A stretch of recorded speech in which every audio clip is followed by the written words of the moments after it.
Good morning, everyone, and welcome to this very last episode of 2024 with the Color Authority podcast.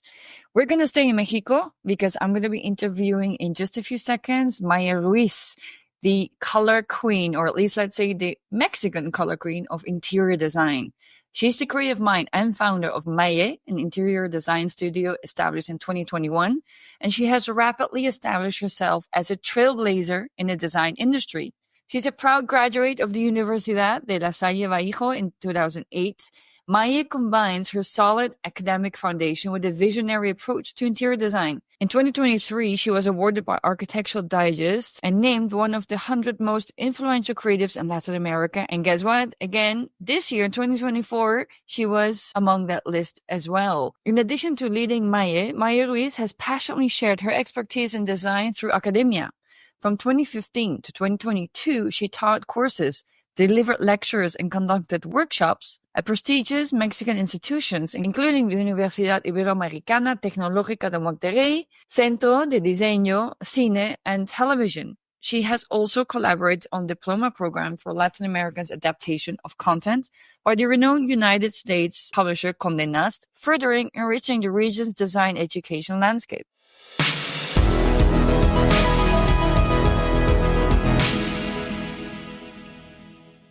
Good morning, Maye. Welcome to the Color Authority. How are you this morning? Hi, Judith. Thank you for having me. I'm fine. Today is getting chilly here in Mexico, San Miguel de Allende. Good. Really happy to talk with you today for the Color Authority. Yeah, we were just before we started, we were talking about how color is like a form of escapism and how the world is not an amazing place to be right now. There's a lot of uncertainty, and that color always is a good topic because it always makes everybody happy. Totally. Well, you look essentially colorful, and that's one of the reasons why obviously I invited you. In one of my pre-posts, I called you the queen, the Mexican queen of color, because I think if somebody gets the color game correctly, it is definitely you. I always have one first question though, and that's been the same for, I think, the very beginning of the podcast. So it's been amazing to see everybody's replies. You already confided me it was the most difficult question because indeed it is a question that makes you think a lot. But Maye, what is color to you personally, of course? Yeah, well, this question was the harder of all the other ones. Because, when color is that much to you, it's like hard to explain. I mean, color, it's a lot of things, but I have to put just one word or one idea about color. It's really hard. And after thinking, to me, color is a powerful messenger. I think color have this amazing capacity of communicate something, but it's more complex than we thought. Because, for example, in nature, color works like to say other animals that this frog is super poison, or color help us to know that orange fruits have vitamin C. I mean, things are more general, but at the same time, color, I mean, regarding and talking about emotions, say different things depending your culture, your age, your experiences, how you see life through. I mean, it's really personal, but always, even if you think you aren't a colorful person, and even if you say, I hate colors, I love neutrals, or I am a Japandi person, or wherever, color impacts you in many, many different ways. So at the end, I think the power of the color is to communicate something. And even if you don't believe in this, because for me, color is a devotion, but even if you're not a believer, it will communicate something to you. I love how you said that color is a devotion, like color is a religion. It's almost like, I always say color is always a language. So when I say people, I speak 6 languages, I always say my Yeah. seventh language or my first language Wow. is color. But again, Wow. color in the end, it's a religion. Like you're part of a tribe, of a community that really strongly believes in color, because it impacts people's Yeah. lives. Yeah. Yeah, totally. So saying that, I should say that to me, color, it's like a prayer because, this communication between you and God, it's a prayer. So I think color, it's the prayer that communicates a lot of things. Like manifesting, yeah, manifesting in color. Actually, I just bought a new book, and I think it's called The Rainbow Witch. Oh, wow. Really is about how color and psychology, but also how you can use colors and certain crystals that when you're manifesting something that is part of Oh, that color psychology, like let's say it's red, obviously you're manifesting abundance and love, but also what trees to use, what colors to use, what herbs, what crystals, of course, what time of the day. So it also indicates to you which day is a red day, for example, or a red month. wow. So it's Wow. very interesting. So it's coming back to this indeed community, color as a religion. It's interesting that they even wrote books about it. Imagine how much there is still to learn about color.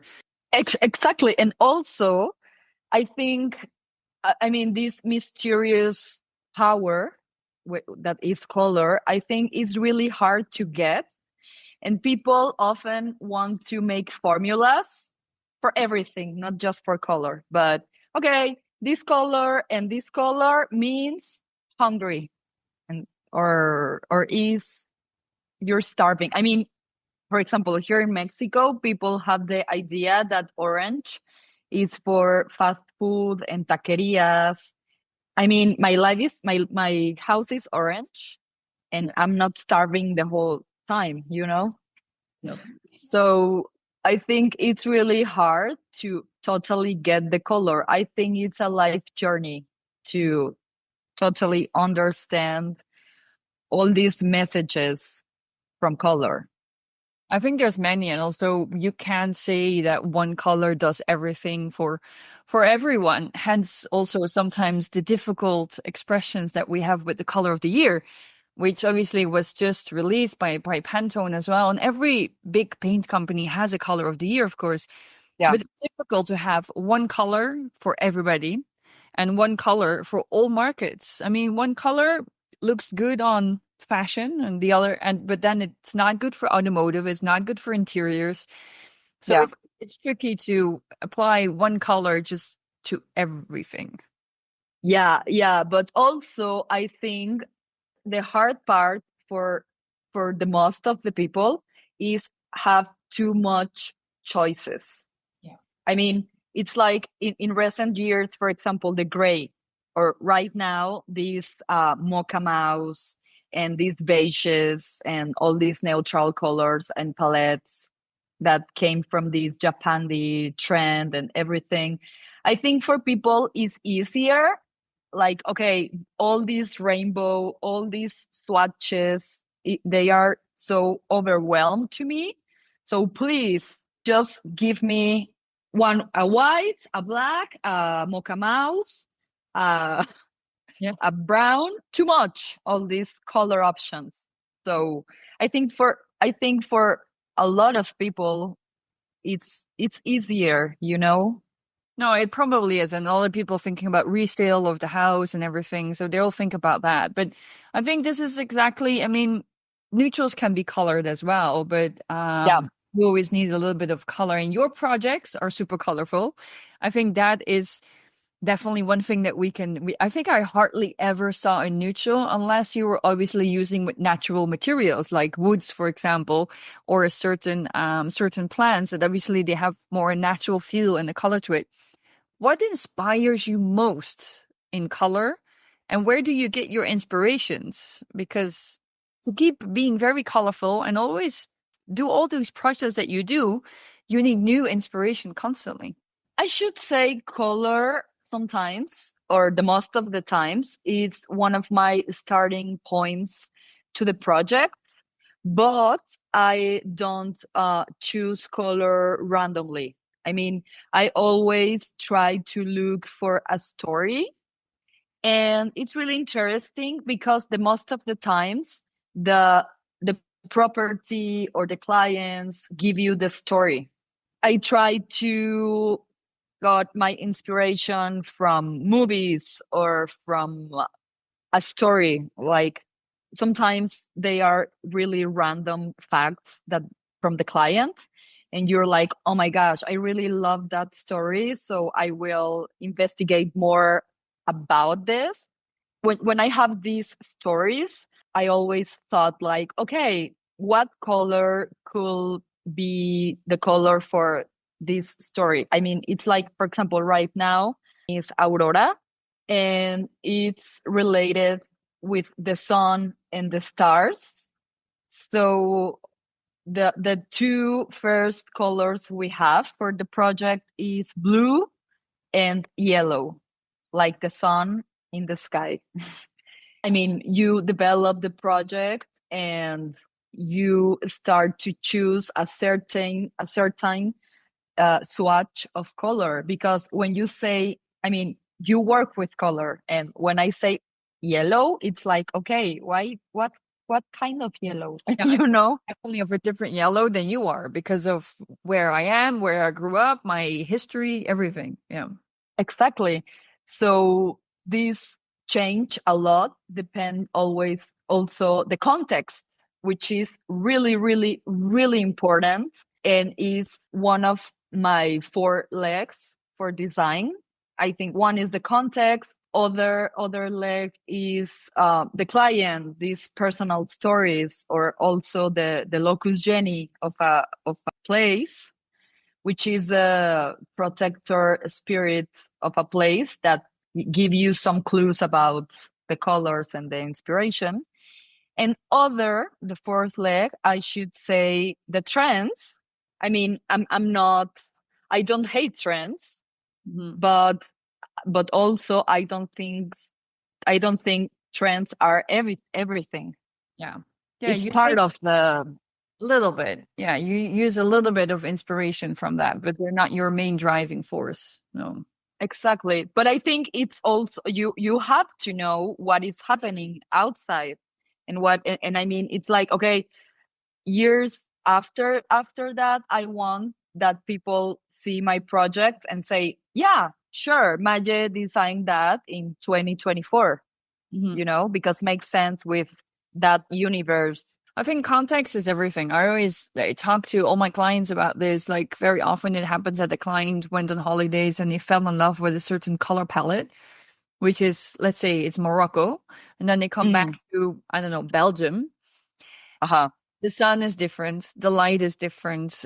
The cultural context is different. And then the colors don't look the same. I'm like, yeah, because you're in a different context. You're in a different world. Some things you can translate, but you still have to always adapt because already just the light changes everything. Everything. Like Yeah. your light in Mexico is different than what I have here in Madrid. But also yesterday I came back from the Netherlands. Okay, Mm, in the winter there's no light. So yeah. it makes an influence on the colors you have to pick for your clients and everything, right? Yeah, totally. Yeah. How would you describe your work if you can only use three keywords?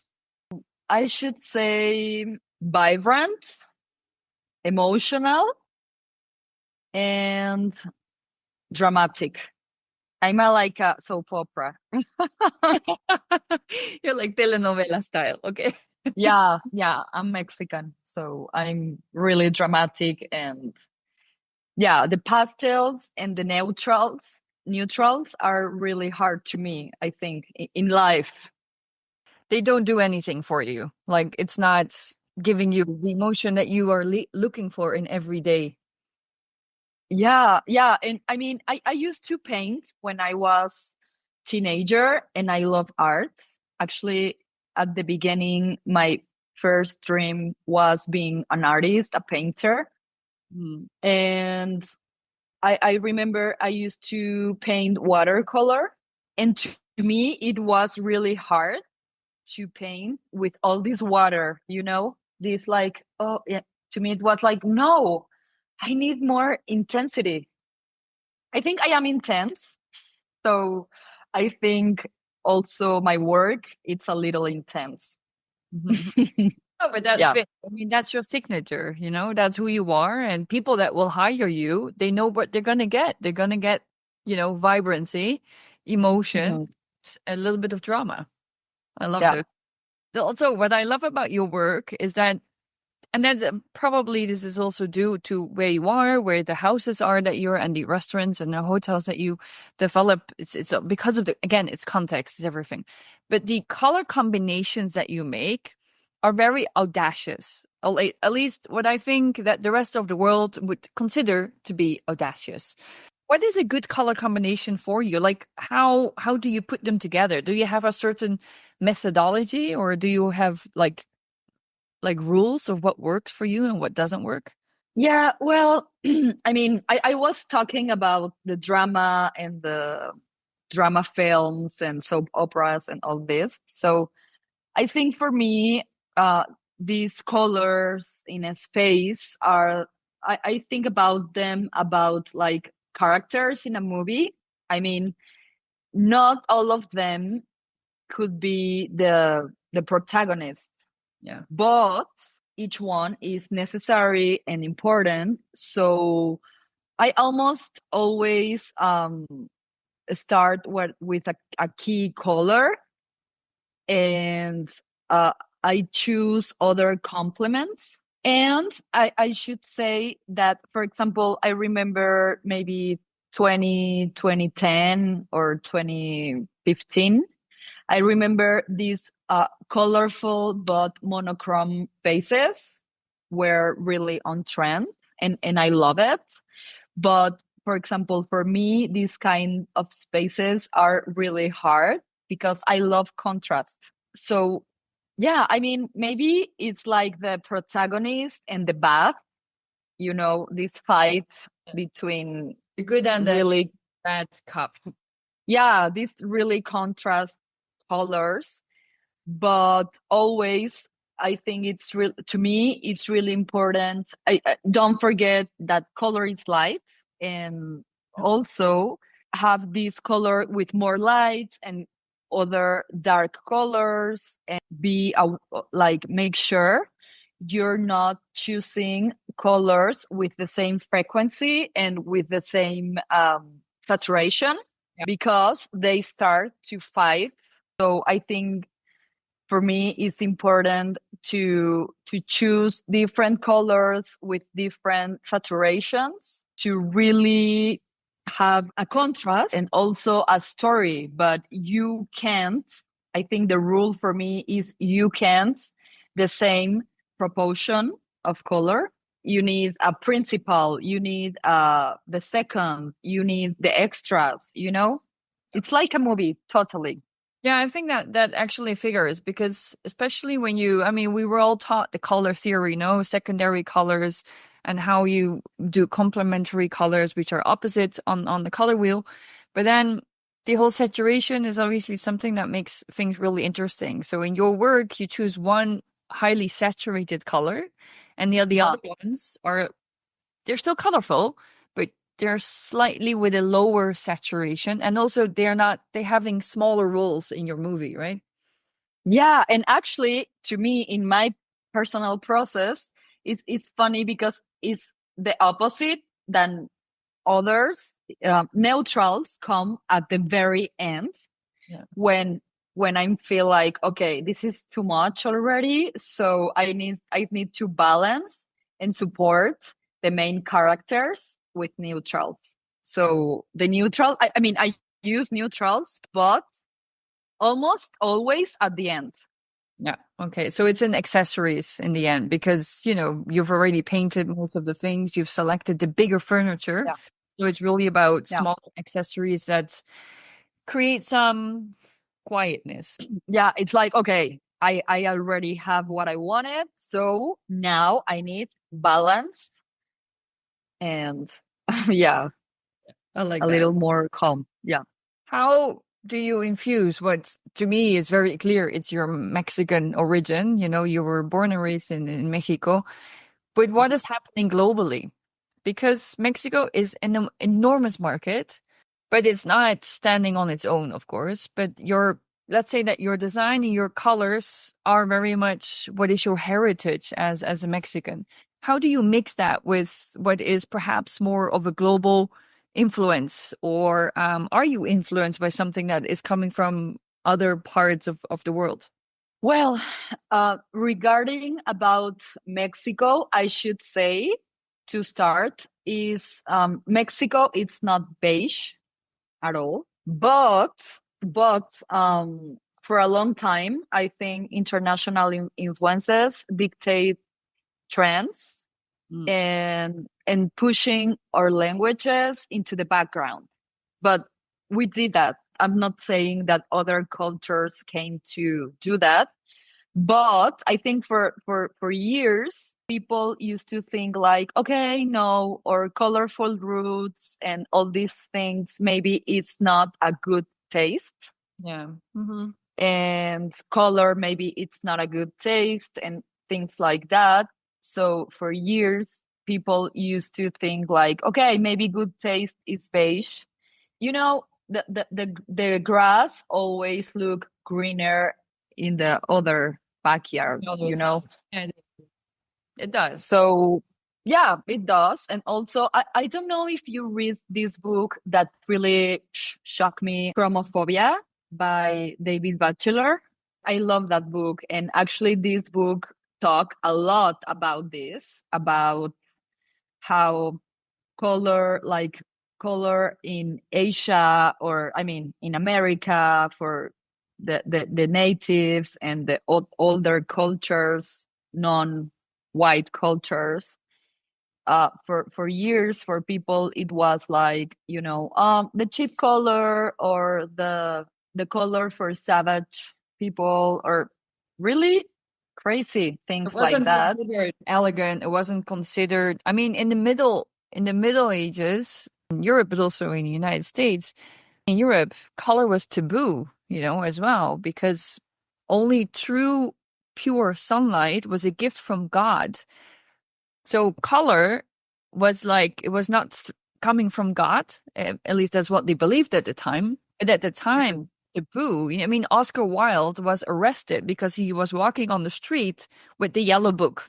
Yeah, yeah. And even when Mexico, it's not beige, a lot of Mexican creatives, especially, you know, architects, especially after, I mean, I don't know, I don't want to be polemic, but maybe after people like Le Corbusier Mhm. that wrote awful about color, and you know, the schools still teaching that, like, no, you can't use color, you should use the natural materials and honest materials, without paint, without color, you know. Yeah. It's, to me, they are like, you know, the graveyard. I mean, I'm still alive. Why you put me inside a white marble thing? So, but They don't give emotions. Yeah. yeah, it's for death. For other part, I should say that we live in a global world, and I mean right now I follow you on Instagram, and we live really far away, in different continents. So I should say, of course, my influences are not just Mexicans. I mean, I'm influenced, but I mean, for all around the world. I think this could be also an opportunity.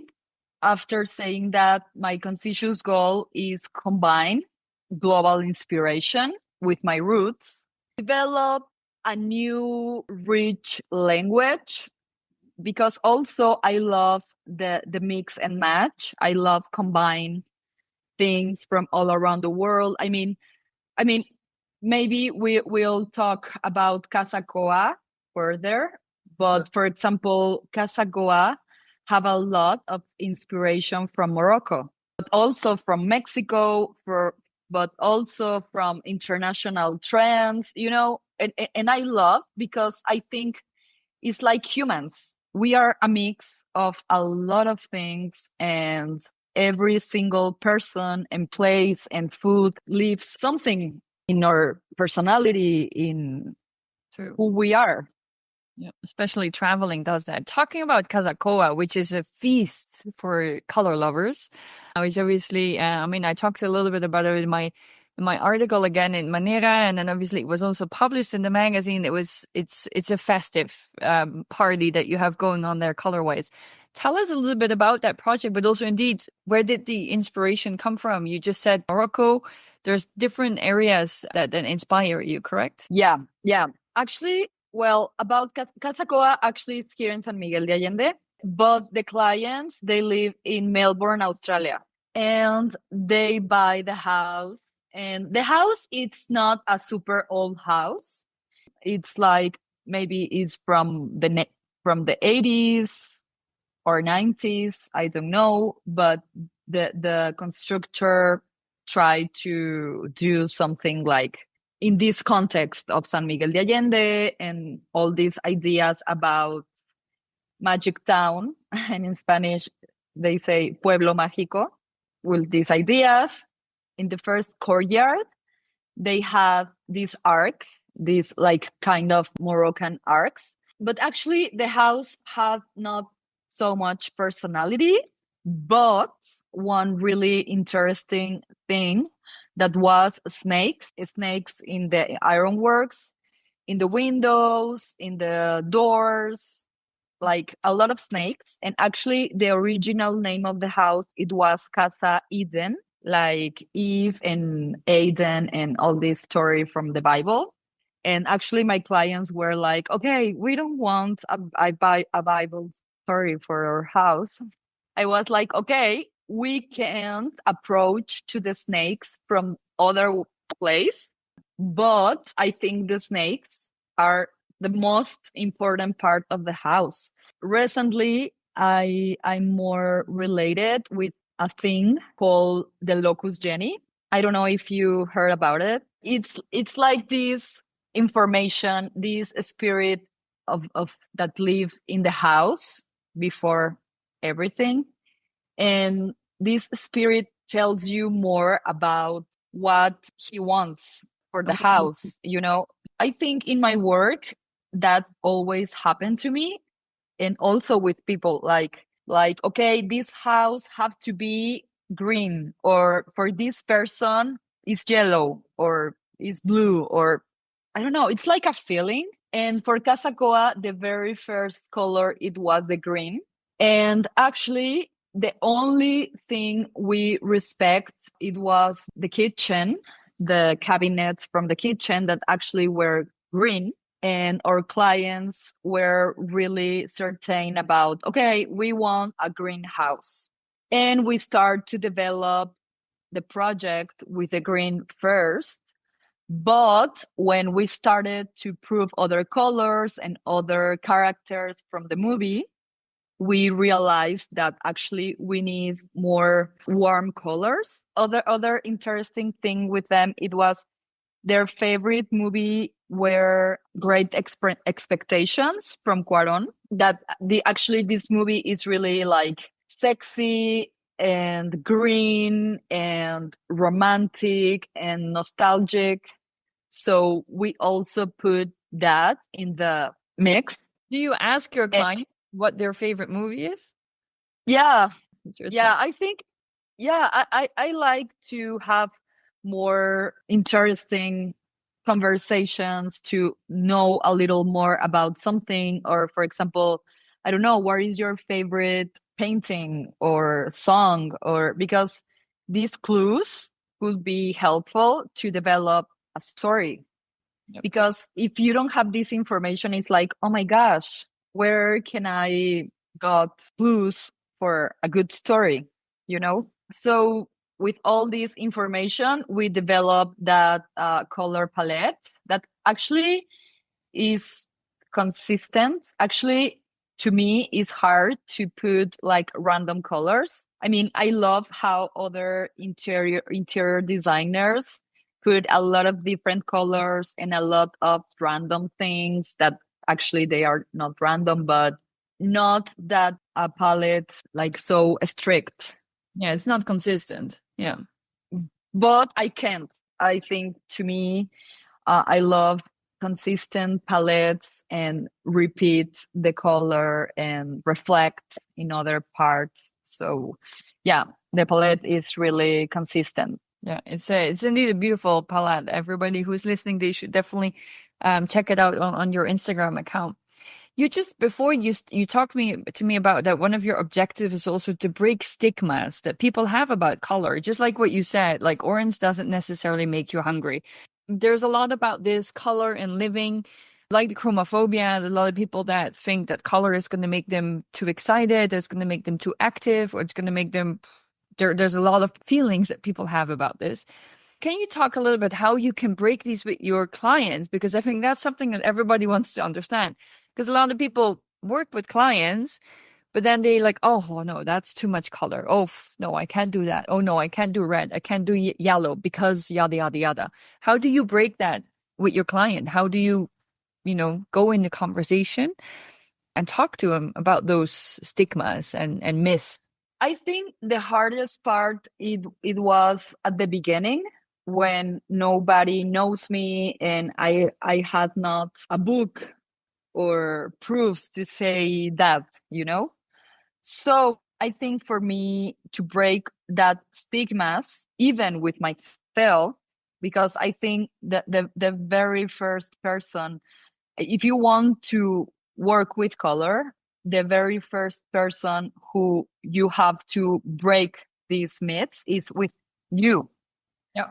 In your own life, because we also born with and grew and not born, but we grew up with these myths I mean, the most of the people told me like, oh, I don't know if all this color will bore me. And it's like, no, I don't think so. I think the white will bore you more.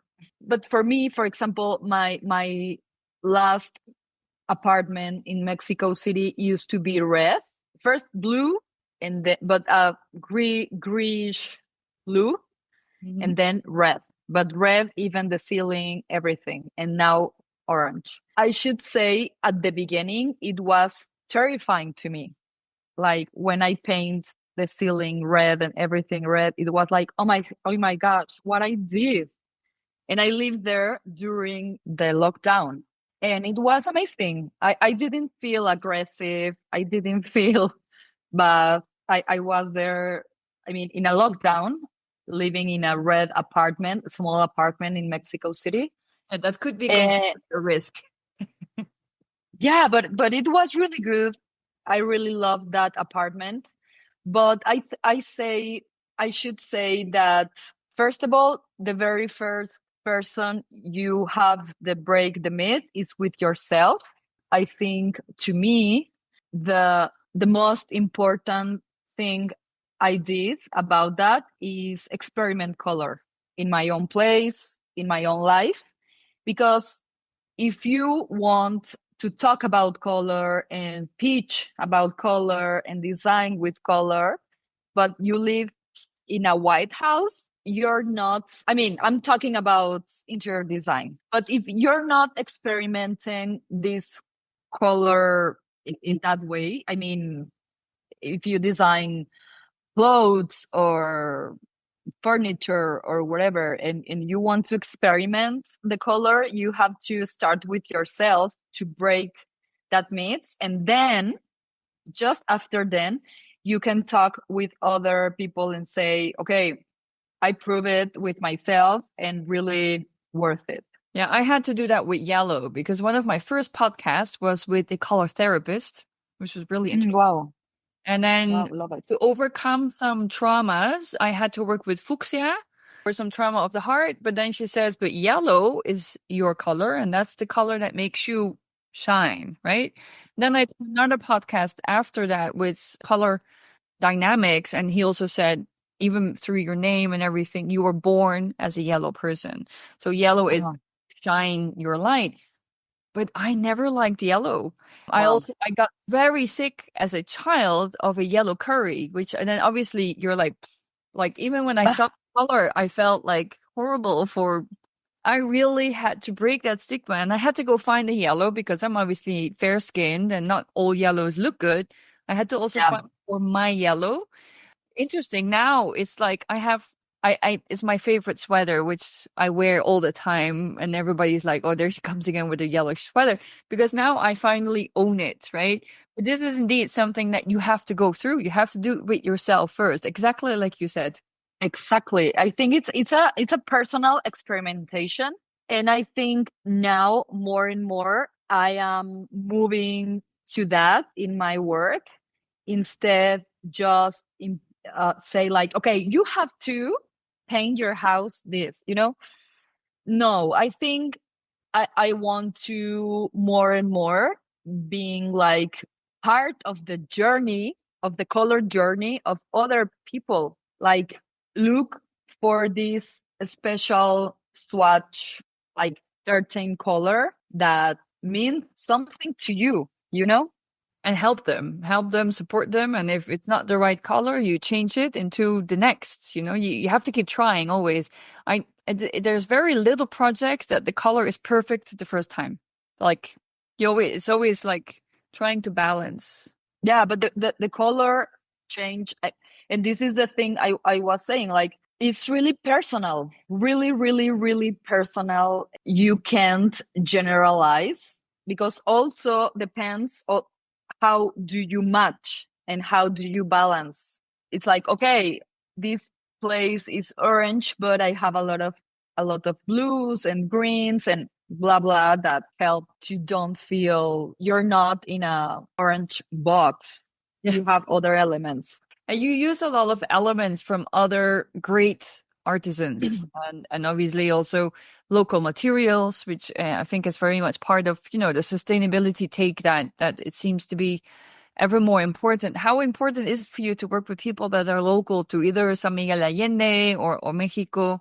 I can notice in your work it is important, but tell us more about these collaborations and why you select the pieces that you select. I will start to talk from San Miguel de Allende because really move here helped me and teach me a lot about this because I used to live in Mexico City, which is one of the biggest cities in the world. So in Mexico City, you have everything. Yeah. I mean, you can go to Pinterest and say like, okay, I want this. I want this, and I will find a factory somewhere in the city that will help me with that. Yeah. But in San Miguel de Allende, it's really, really small town. It's really different. And also, I think I learned a lot about this from my partner, Daniel Valero. He have a project called Mestiz. He worked a lot with artisans. I learned from him a lot. He's one of my biggest teachers right now. And something that I learned is instead of you came from the city and say and from Pinterest or whatever and say, I want this, it's like, okay, I will investigate what they do and I will adapt to them. Yeah. And you mean So Allende, yeah. yeah, so in he actually around here we have amazing artisans. For example, here in San Miguel de Allende, people work with wood, really amazing. And close to here we have Dolores Hidalgo that work with ceramics, like amazing, like crazy. And also, for example, Tequisquiapan, where Daniel actually worked with wicker artisans. And well, I mean, we are in Guanajuato. I'm from León, actually, where they work with leather, one of the best in the world. And we really close have we have Michoacán, and they have crazy things there. Yeah, and amazing food. Yeah, I mean, Mexico is so rich. I think I'm learning about that. Like instead to like impose to the artisans what I want, Mhm. it's like, okay, what I have to my project, you know? Because also I think, and I saw these things here in San Miguel, like other people came from the city and from other parts, like, okay, I want this. I want this technique that and sometimes the artisan try to do it, but Yeah, they fail, but then nobody's happy. yeah, nobody's happy. So instead of that, it's like, okay, how we can work together with your technique. The artisans that made these lamps used to work just with baskets, It's amazing that you know, and now they are working with lamps. They did all the windows for Hermes Mexico, but they still use the same technique. that's what is so amazing about Mexico. It's like Mhm. what they used to do hundreds and thousands of years ago, that's still the way they're doing it. And it's perfect. Yeah. Why change it?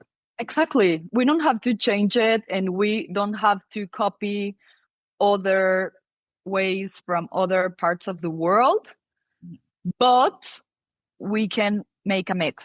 Yeah. It's like a mix and collaborate, really collaborate. Yeah. No, Yeah. that's true. I think that's very good. Everybody needs to keep focused on what they're good at and what they know. You definitely know how to design interiors. Been a rising star in your industry, not just in Mexico. Once again, you were selected for a Architectural Digest 100 Most Creatives. It's a lot of pressure, right? I mean, but Yeah.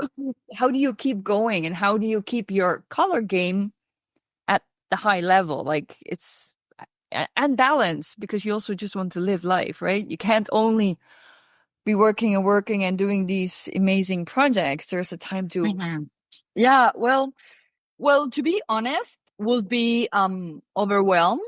Like, oh my gosh, for example, right now with Casacoa, that a lot of magazines publish it, and it was like, okay, my new project, people will publish it that much or not, or other ideas like, I don't want to be a copy paste of me. Like, okay, use the same formula for every project. And I think too much. you're a woman. Yeah, I think and that's normal. yeah, and honestly, I struggle with the imposter syndrome a lot. Yeah, I mean, I'm working on it, and I think I really better, and my therapist is the best.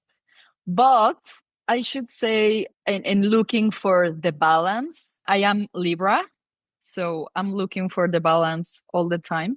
Yeah. So for me, balance come from question myself, and also, but in a good way. I mean, resisting the comfort zone. What could be, I mean, this copy paste, like replicating formulas that have worked before. Also, it's easy to stick what people like, but I think the responsibility, or my responsibility as designer, is continue exploring, Hmm. experimenting. Experimentation is one of the most important things to me, and growing to maybe like, okay, the eye of the people are on me, so I think I have this responsibility to like never stop looking for and growing. But at the same time, I think we live in a super big world full of amazing designers and people, and also say like, okay, I'll do my best. And even if don't publish my project, or I don't have enough likes, or like being grounded, like, okay, this is not that important because you already did your best, you already are like experimenting, growing, looking for inspiration, and looking for this creativity thing. We'll see, maybe the next project will be better, but at the end, I think when you put your heart in what you do, it's like, okay, the rest don't depend on me. No, no, that's true. And it's the best start you can do to put your heart in it. Yeah, so I don't know. It's funny though, because at the beginning we talk a little bit about spirituality, like a god and like a prayer. Well, I came from a pretty religious context actually, and my background is really religious.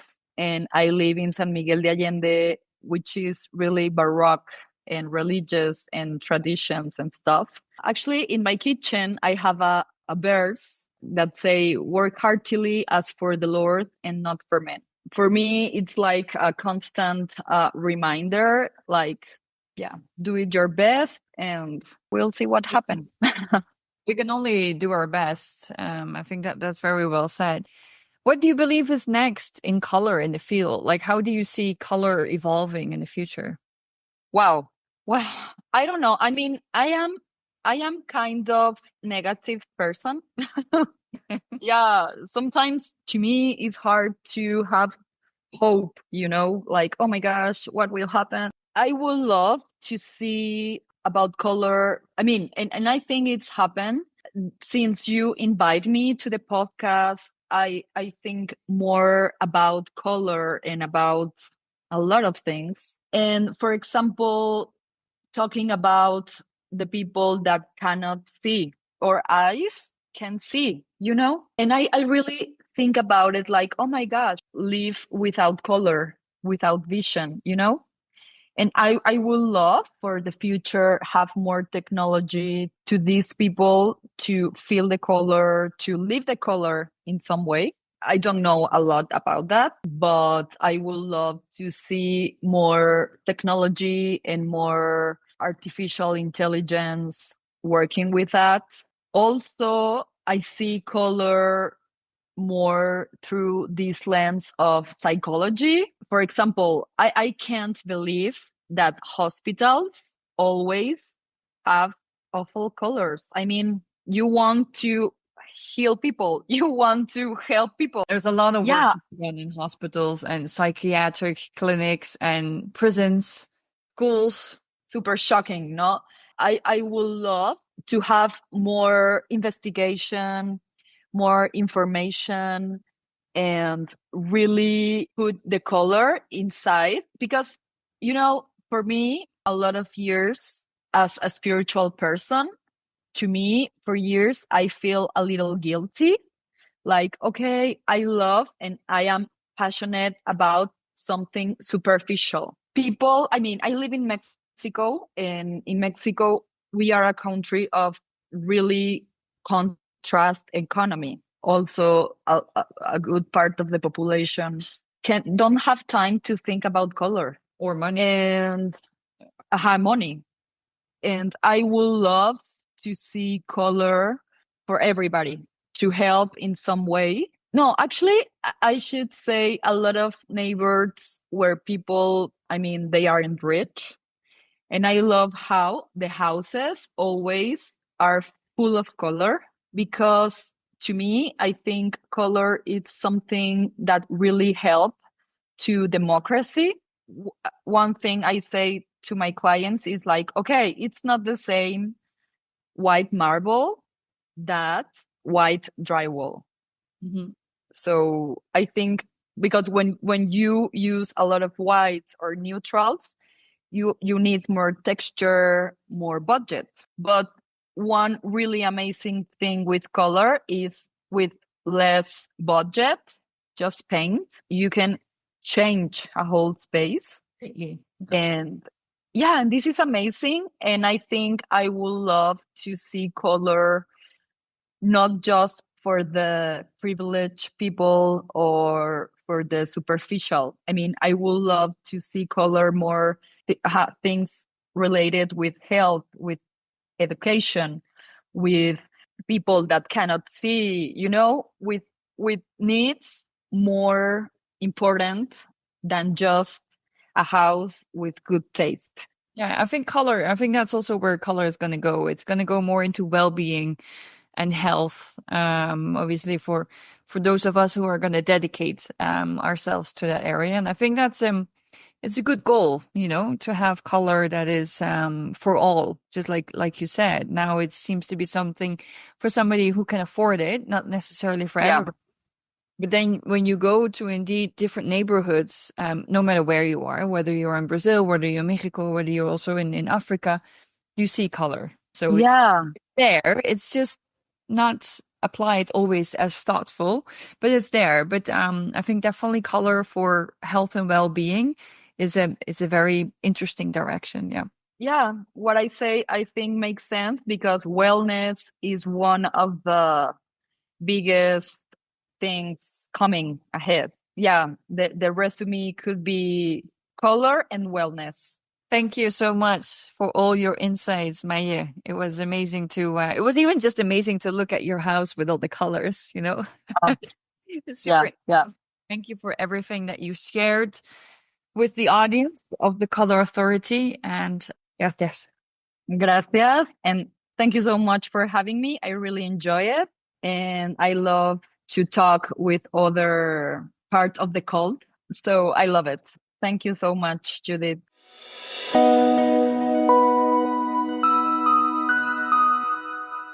I hope you enjoyed this very last episode on the Color Authority for 2024. I want to thank all my listeners for following us, for listening to the podcast. I hope you're going to stay with us for 2025.